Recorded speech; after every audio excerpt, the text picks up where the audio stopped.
एक बार हॉलोब्रुक के छोटे शांत शहर में जंगल के किनारे एक पुरानी भव्य हवेली थी।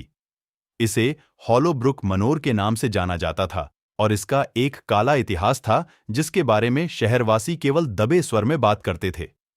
जॉनसन परिवार, जिसमें टॉम, सारा और उनके 2 बच्चे एमिली और डैनियल शामिल हैं, हाल ही में हॉलोब्रुक चले गए थे। जागीर के आसपास की कहानियों से अनजान थे। उन्होंने हवेली को चोरी से खरीदा था। कीमत इतनी अच्छी थी कि विरोध नहीं किया जा सकता था और वे इसे अपना नया घर बनाने के लिए उत्साहित थे। जिस क्षण से वे अंदर आए, अजीब चीजें घटित होने लगीं। सबसे पहले यह सूक्ष्म था। अंधेरे में फुसफुसाहटें, परछाइयां जो अपने आप चलती हुई प्रतीत होती थीं और देखे जाने का बेचैन करने वाला एहसास। टॉम और सारा ने यह सोचकर इसे टालने की कोशिश की कि यह सिर्फ उनकी कल्पना है जो उनके साथ छल कर रही है, लेकिन जल्द ही अकथनीय घटनाओं को नजरअंदाज करना असंभव हो गया। एक रात जब परिवार मंद रोशनी वाले भोजन कक्ष में रात के खाने के लिए इकट्ठा हुआ, तो उनके सिर के ऊपर का झूमर अचानक जमीन पर गिर गया, जिससे हर जगह कांच बिखर गया।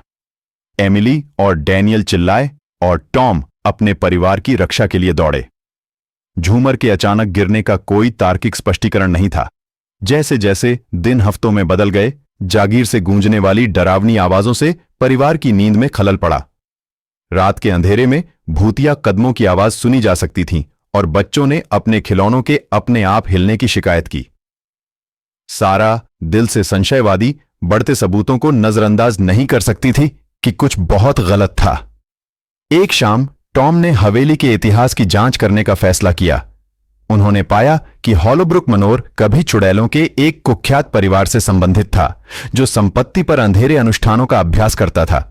स्थानीय लोगों का मानना था कि हवेली की भयावहता के लिए इन चुड़ैलों की बेचैन आत्माएं जिम्मेदार थीं। अपने घर को इन दुष्ट ताकतों से मुक्त कराने के लिए बेताब, जॉनसन ने एक स्थानीय अपसामान्य अन्वेषक डॉ सैमुअल हेस्टिंग्स से संपर्क किया। डॉ हेस्टिंग्स अपनी टीम के साथ भूत शिकार उपकरणों और गुप्त विद्या के ज्ञान से लैस होकर पहुंचे। उन्होंने बेचैन आत्माओं से संपर्क बनाने की उम्मीद में जागीर में एक धर्म सभा का आयोजन किया। इजलास के दौरान हवा ठंडी हो गई और माहौल तनावपूर्ण हो गया। कमरा भयानक फुसफुसाहट से भर गया और आत्माएं संवाद करने लगीं। उन्होंने खुलासा किया कि वे एक शक्तिशाली अभिशाप से बंधे हुए जागीर में फंस गए थे, जिसे केवल तभी तोड़ा जा सकता था जब परिवार उन्हें मुक्त करने के लिए एक अनुष्ठान करता था। अनिच्छा से जॉनसन मदद करने के लिए सहमत हुए। डॉ हेस्टिंग्स के मार्गदर्शन से वे अभिशाप को तोड़ने के लिए एक खतरनाक यात्रा पर निकल पड़े। इसमें हवेली के चारों ओर बिखरे हुए छिपे हुए अवशेषों को ढूंढना और अगली पूर्णिमा के दौरान आधी रात को एक जटिल अनुष्ठान करना शामिल था। जैसे ही पूर्णिमा की रात आई, परिवार हवेली के उदास मोमबत्ती की रोशनी वाले कक्ष में इकट्ठा हुए, जो उन्हें मिले अवशेष थे। हवा भारी हो गई और कमरा एक भयावह उपस्थिति से भर गया। अनुष्ठान शुरू हुआ और जैसे ही घड़ी में आधी रात हुई, घर में ऊर्जा का एक शक्तिशाली उछाल आया। अचानक चुड़ैलों की आत्माएं प्रकट हुईं। वे अपनी पीड़ा से मुक्त होकर छटपटा रही थीं और चिल्ला रही थीं। एक अलौकिक विलाप के साथ वे गायब हो गए और अपने पीछे एक हवेली छोड़ गए जिसमें अंततः शांति थी।